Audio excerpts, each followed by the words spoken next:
You know, I've got the greatest job in the world. I get up at around 6:30 in the morning. I usually have an email from Dr. Paul because we're both scouring the news pretty early because we got to figure out what we're going to do that day. We want to put something in the news.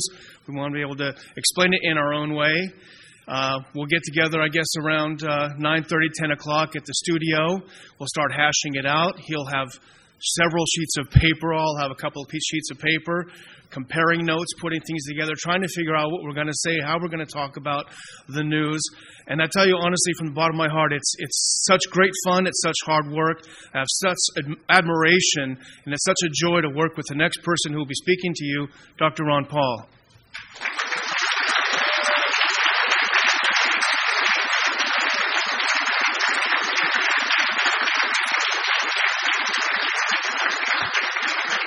Thank you. Thank you very much.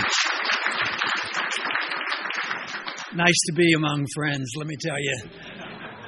See, I didn't get any applause when I was in Washington, so I'm loving it now. But Mark's still fighting the battle up there for us. So, Mark, and thank you for your nice words. And Bumper, Bumper, that's Jacob. I guess people know him by both. Jacob, you need congratulated for the Future Freedoms Foundation. Great work you've done, and we've worked with you for a long time. But, you know, the other person that doesn't get as much credit, and it's partially his fault, because he went and took an institute and named it after somebody other than himself, and that's Daniel McAdams. He's the one that does all the work on keeping our programs going.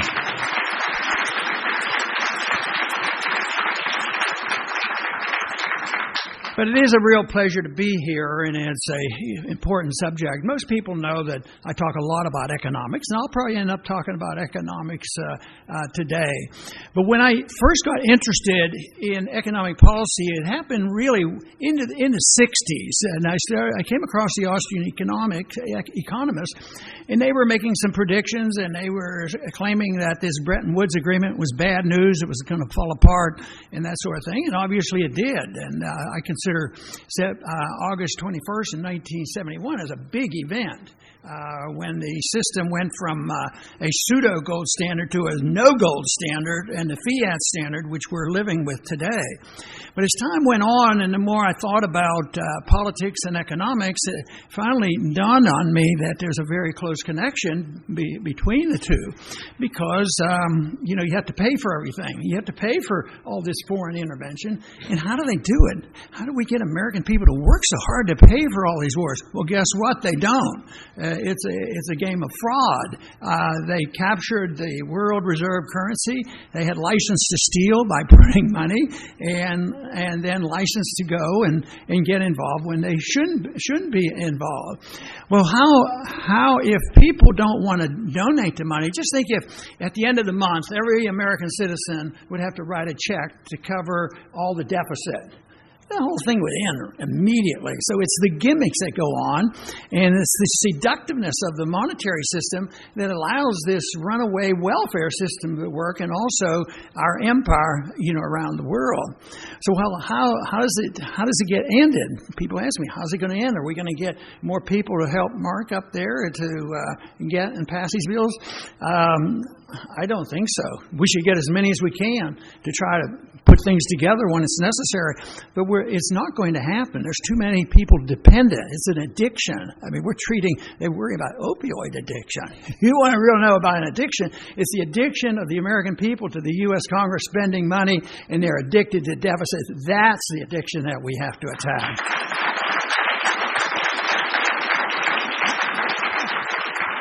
Well, how did we finally get rid of that war in Vietnam? That is vivid in my mind, even though the Korean War has been vivid too back in the days, and there's interesting things happening there. But Vietnam in the 60s was an interesting decade. It was the period of time that I was drafted and put into the military, and it was a disaster. I mean, you think we have problems now. Sometimes when people get despondent, I think, well, think of depression. I was born in the Depression. Think of World War II, bad times. Think about that stupidity in Korea, bad news. Think of Vietnam. 60,000 people died. American military died. So in 68, we elected a Republican to end the war, and he was elected. 30 more thousand Americans died. And the American people are just desperate and screaming out, for it to end. Well, finally, they weren't screaming enough, is what the problem was. Finally, in the 60s, the people got fed up, and they started demonstrating in this country, and the war ended. And they did what nobody wanted us to do. And Johnson, the reason he kept sending thousands of young men and women over there to be killed for no good reason, he says, I'm not going to be the president during the first war that we're going to lose. Well, he was. A total loss. And what happened? The results of that was that Vietnam, instead of the domino effect going totally communist, in due time they became more westernized than the country that we left in a division, Korea, and they're still, hopefully, some good's going to come out soon, but they left divided, but Vietnam unified. And just think of how much more was won in peace than in war. Why doesn't that wake the American people up?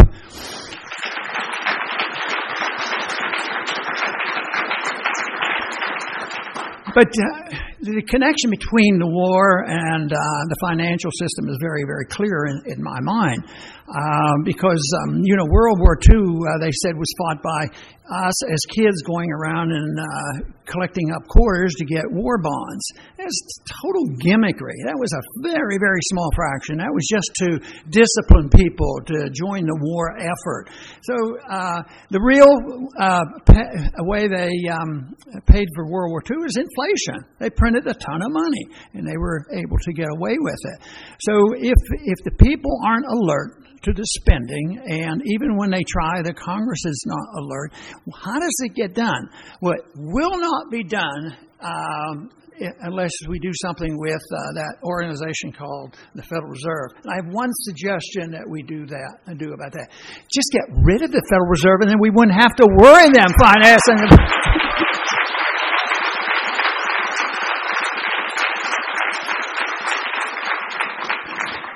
The Federal Reserve is a taxing authority, really, is what it is, because it's indirectly taxing people, and it's a totally immoral, fraudulent system, because the people who pay the tax are invisible. It's the people who get zonked with inflationary pressures, and it always happens that some groups suffer more than others. Fixed income people, the elderly, and poor people, they get the higher inflation rate.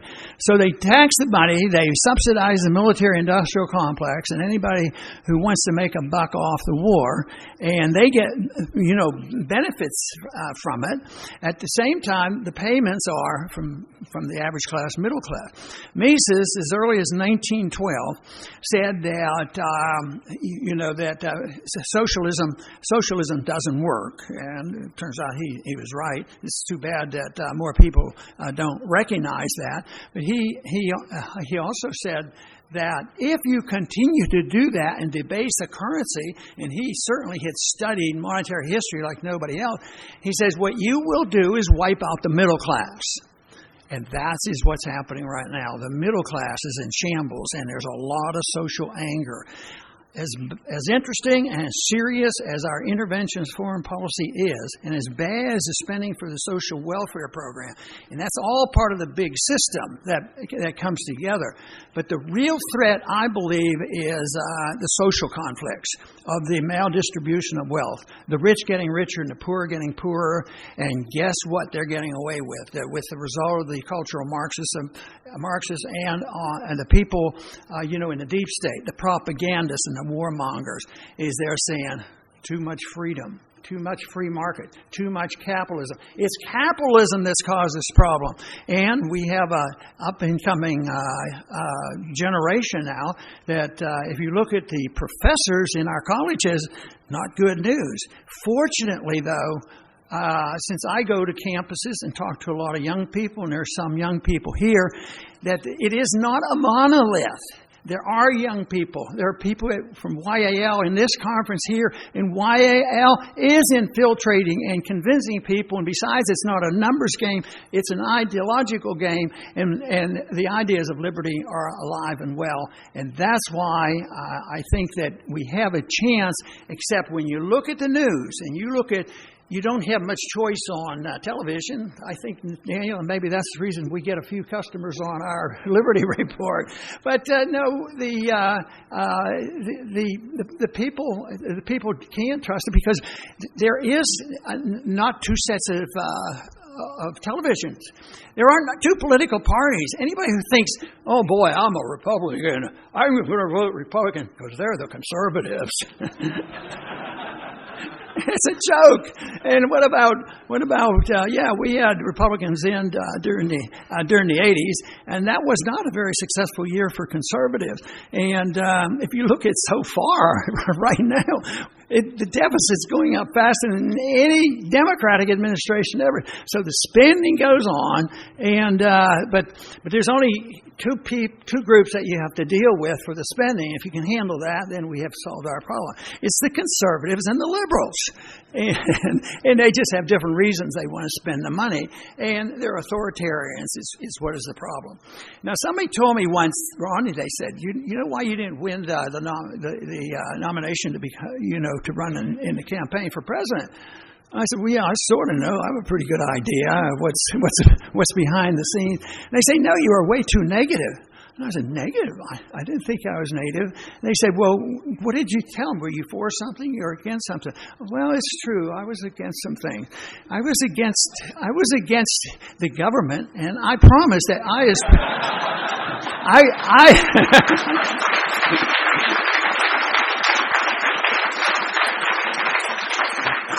I, as a president, don't want to tell you what to do with your personal life. I want to leave you alone. I, as president, don't want to tell the economy how to run. It should be a free market economy and private property. And I don't want to tell anybody around the world how they ought to live and get involved in internal affairs of the nation. If you call that being negative, you can, but I call that liberty.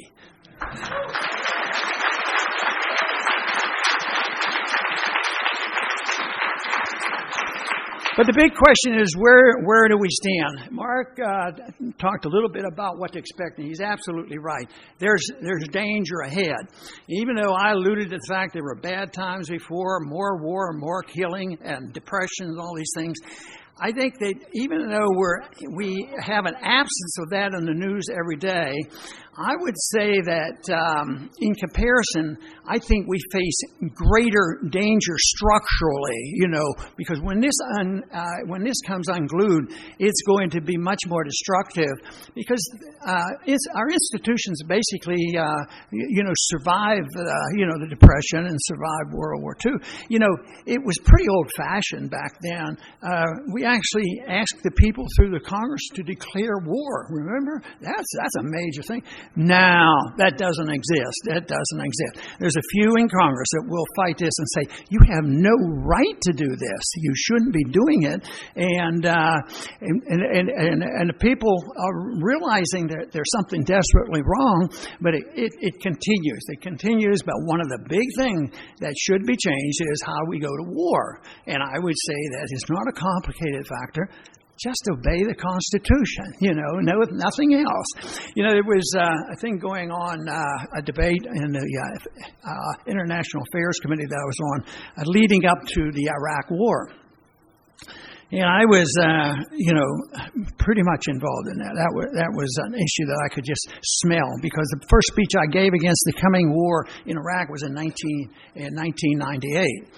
So it was a railroad job. They were going to go through and give authority, and even though Bush says, I don't need authority, I can do this just under presidential power, but I'm going to let you do this so you can do this.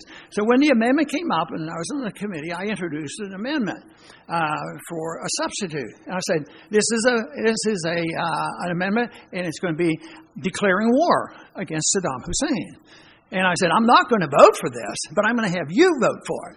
Because you're starting a war, and you don't want to vote for it. And they nearly got hysterical, about me forcing them to vote up or down. And the chairman of the committee at that time really lectured me. And I really looked down. He said, Congressman Paul, don't you know that that part of the Constitution is anachronistic? We don't follow that part anymore. And he was considered, a champion of the Constitution, had been chairman of the Judiciary Committee and the whole work. But then he spoke what was true. They don't look at it anymore. They don't look at the monetary issue anymore. Where do they get the authority to control all your medical care and all the education in this system? So it's that attitude that invites this authoritarianism. But the foreign policy is obviously very, very dangerous. And it should be a place where we could find an opening. And so far I haven't quite found it, except for a few progressive Democrats and some of our libertarian friends. And that is that if you wanted to work your way through this, you have to find a way to cut spending, but nobody wants to give up on it. I said, all right, let's not start with child health care, even though technically it's not constitutional. We don't want to attack that, which some conservatives will. They attack some social program. But if you suggest in a conservative audience or conservative TV or a liberal TV, I think what we ought to do is cut something out of the military. And they go nuts, this would be horrible. And they don't, but they will never use cut military spending. That's not what they say. They say, you want to cut defense spending. And I said, I'm cutting military spending. He said, what you're doing is destroying the defense of the country. You're jeopardizing our liberties. And quite frankly, as bad as the foreign policy is and the consequence of 9/11, the greatest danger has been the attack on our liberties here at home. And here we're telling other people how to live.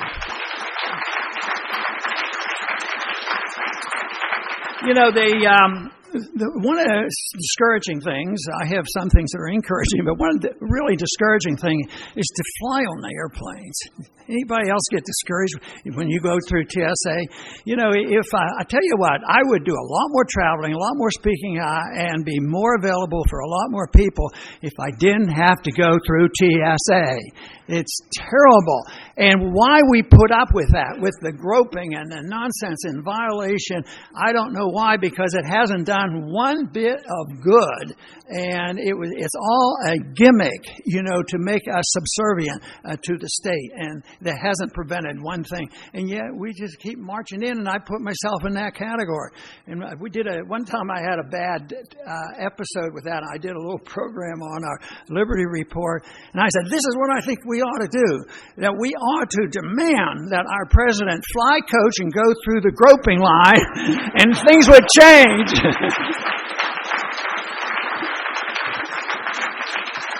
He didn't call me up and say, Ron, that's a good idea. I think I'm going to go and do that. No, not likely.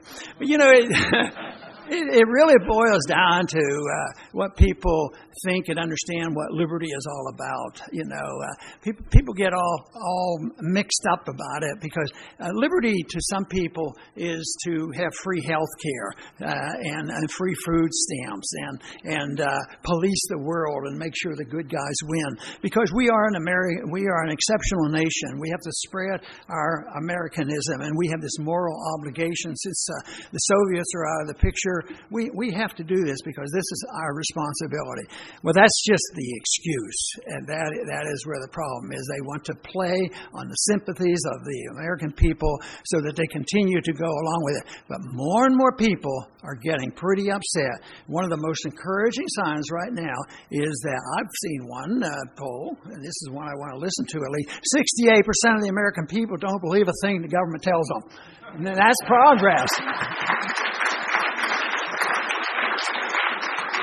No, there's no reason that we should. You should really be skeptical about all economic reports. Now they're talking about, well, maybe inflation's about 3% or so. If they're admitting it might be 3, that means it's 5 or 6. And if you go to shadow stats, it's a lot more than that. So it's they don't level with us.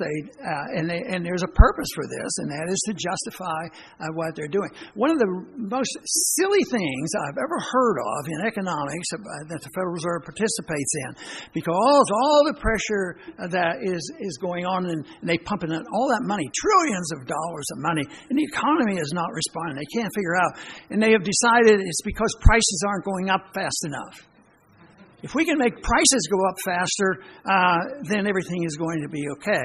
And so they set the goal at 2%, which means they want to take 2% of your money every year automatically, which is, again, a tax. But that has been the goal for a long time, and it was already 3% anyway. So right now, I see what's happening is from all this funding the foreign policy as well as funding the welfare state is that the price inflation, and I like to talk about monetary inflation. Prices are going up at a much faster rate, and the economy, in spite of the euphoria that you get on some of the reports in Wall Street, I think the economy is in a lot worse shape because the best measurement of what is happening is the measurement of debt, financial obligation, unfunded liabilities. It's just, it's so big. It's in the trillions and trillions of dollars. And productivity really hasn't improved. The amount of money that we printed and the amount of GDP that's gone up, the GDP has gone up only a small fraction of all the money we created. And that money eventually gets circulating. And once again, the people who are going to suffer from all this welfareism and all this stuff, it's going to hit the middle class, the people who supported the financial spending, But the productivity will never keep up with the demands. The biggest threat, of course, will be getting into trouble and overseas, and the more loss of liberties. Just think of how under wartime conditions, they suspend the civil liberties. They did that all the way back in the Civil War period and other war. But a lot of times World War I was terrible protection of civil liberties, but most of it was reversed afterwards. The one thing about the perpetual war on the global war on terrorism, there's no suspension of war. It just goes on and on. They tried to curtail this after the Vietnam War with the War Powers Resolution, 1973. So they passed this in the Congress to make sure that the people had a say in this. Not let a president do what they have done to go to war without really permission of the Congress. Well, it made it worse. It made it easier to go to war. What it did, it legalized war for 90 days. And then, if you suggest, the troops are in danger, you mean you'd cut some of the spending when the troops are in danger? How do you do it? And I said, it's simple. Just bring the troops home. That's how to do it.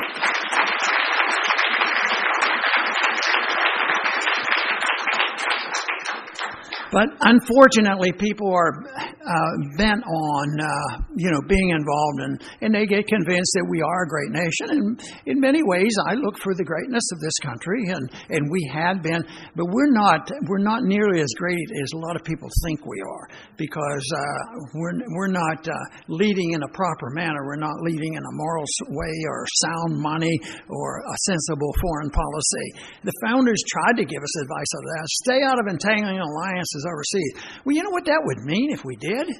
We would have to get out of the United Nations.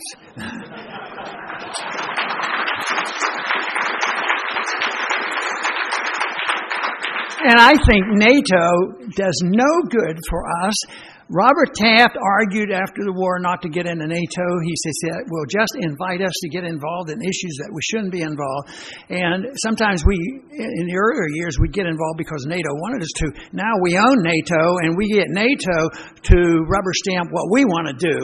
And then if they don't do exactly what we want, we say, we're going to send you a bill and you're going to have to pay for it. But NATO, we're in so many places. It's NATO that's stirring up the trouble in Eastern Europe. NATO in Ukraine, NATO and our governments and the British government all participate in these coups.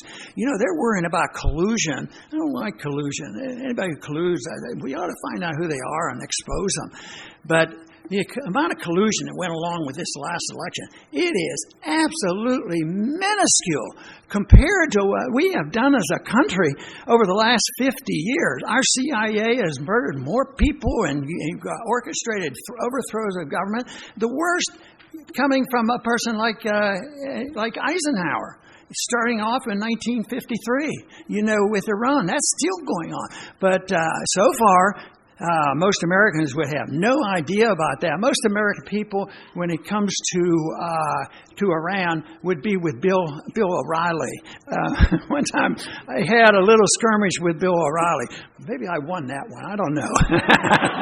Eventually, no. We were into this, and he was a hawk and wanted to do this and this and this. And I said, Bill, don't you know that in 1953, trying to explain to him, he said, I don't want to hear anything about history. Well, that's not too hard for a lot of American people, because in our public schools they're not getting very much about history, and that is part of the problem. That's why I happen to have a homeschooling program. Hopefully that people will find out what the real story is about. Thank you. But there is every reason to look on some positive side. First thing, the whole thing's coming down.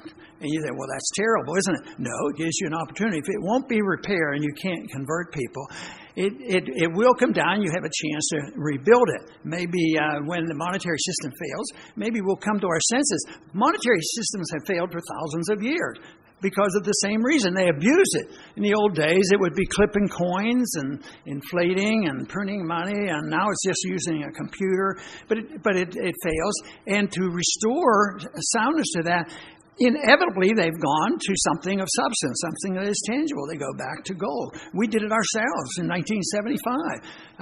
Lincoln took us off the gold standard, put us on the greenback standard, and by 1975, the consensus was with the American people, we want gold in our money. So they passed the Resumption Act, and a 3-year period of transition. The price of gold went back to $20 an ounce. It was a non-event, but we weren't fighting foreign wars. We didn't have a welfare state, and the people still believed the government wouldn't have run up these huge debts. See, we can't do that now because the deficits are going to continue. And that's why I've worked hard on trying to solve this problem and curtail government, is to offer the chance, a legal chance, for competing currencies to get out of the system. I want people to be able to get out of the educational system until we clean up the whole thing so that you can have private or homeschooling. I want people to get out of the medical system and not have any mandates, and I believe Rand Paul has helped us on that in getting rid of the mandate and let have choice. Legalize competition in currencies. And this obviously has opened, if we had that, this has opened up the door that some creative people believe there's, blockchain technology that you can use in cryptocurrencies, which I think still has time to decide, how successful it be or what not. But it needs to be, I say, legalize it, let it happen, let it be open, let it be voluntary, no fraud. That's what the problem has been with the government. So people cause creates fraud. So if they're in government, they're fraudulent and they do it in the name of government. But people outside of government commit a lot of fraud too. So it is difficult. But I think that's why the 6,000 years of history, something tangible, if you want reassurance that there's no fraud going on, is that you're able to convert. But I believe that, the gold standard restrains big government. There was one trip that I had. I was on the Gold Commission in the early 80s, and Ronald Reagan was president. And we were on our way to Houston, and we were going to fly out to Andrews. And I was with our delegation. But I was next door to the White House, and the White House invited me to fly on a helicopter. They knew I was at the Gold Commission. We fly from the White House out to Andrews Air Base. And it was I'd met Reagan a good many times, but never really had much of a conversation. But that flight, it was a one-on-one, and he had known I was coming from the Gold Commission. And two things I remember in our conversation as we were flying out of from the White House. We were looking down, and he looked down there, and he said, "Isn't that beautiful? All the monuments. Isn't it amazing how many horrible things come out of this country in such a beautiful place?" But the other thing he said, was, he knew my position on gold standard. He says, "Any great nation that has gone off the gold standard never remains great. So he may have been perceptive on that, but it's not that we went off the gold standard. The whole world has gone off the gold standard. And what we're facing these international crises, but we're facing a bubble that has never existed in the history of the world. Everything is a bubble. Never has a reserve currency, a paper currency, been so involved in a global economy. So there's not a lot of bubbles. There's just one very, very big bubble. And the plain truth is that debt has to be liquidated. And the debt is too big. It'll never be paid down. And that's why the Fed works very hard at liquidating debt through inflation. Devalue the dollar. If you can get rid of 75% of the value of the dollar from today on, you get rid of 75% of your debt. So the debt will be liquidated, but I don't think for a minute that all of a sudden we're going to have enough people in Congress to vote to cut enough spending where we actually pay down the debt. There's no way. The numbers aren't there. People are retiring, more numbers before. Less people, the millennials right now, don't have tremendous opportunities. It is stated now that the millennials who have a student debt are now in negative financial territory. They have no wealth at all. And those numbers are very, very serious. So that is the reason when you look at those numbers, to me, they look a lot more serious than some of the worries that we had back when the wars were going on, but because the system is being undermined. But I don't think it's that difficult to take care of. I got to watch my watch here, see where I am. I can't read the watch here. No, I think we have these opportunities. We need to know what we believe in. We need to know that we believe in liberty, and we have to not be despondent about it, because I really believe our numbers are growing. I think there's a better understanding on monetary policy and the need for non-intervention, in spite of the difficulty in figuring out exactly what our foreign policy is. When the right things are said, it's good, and we cling to those things. That right now, I think it's exciting. I've complained about Korea for a long, long time. I said, why do we have troops there? They were put in there when I was in high school. It's time to come home. Look at the money we're spending. And it looks like maybe there's a slight door opening there, and we should be cheered. The truth is, though, we have prevented that for so long. We would not ever encourage South Korea to talk to the North Koreans, and that has been a major problem. And now they are. I thought that was great, but I don't think that's the end of it yet. Those neocons, they don't give up easily. So, and we have to remember that, and we also have to remember that philosophically, our real challenge is going to be with the cultural Marxists who like chaos, whether it's economic or social chaos, and they'll attack their own people just to cause chaos. And believe me, it's not hard for them to do that, because they work from the point of view that authoritarian government is proper and necessary. But if you have a belief in liberty, you don't believe in force. And to me, the magnificent thing about a libertarian society is that it should bring people together, not divided, because not all of us have the same desires. I mean, just think of it in terms of religion and social habits and sexual habits. And if people aren't causing harm to anybody else, just let everybody pick and choose what they want to do with their lives. It's their lives. But the whole thing is, if they have money, they should be able to spend it the way they want. I think they should even be allowed to spend it overseas if they like. Spend their money the way they want. If they mess up, then they're responsible.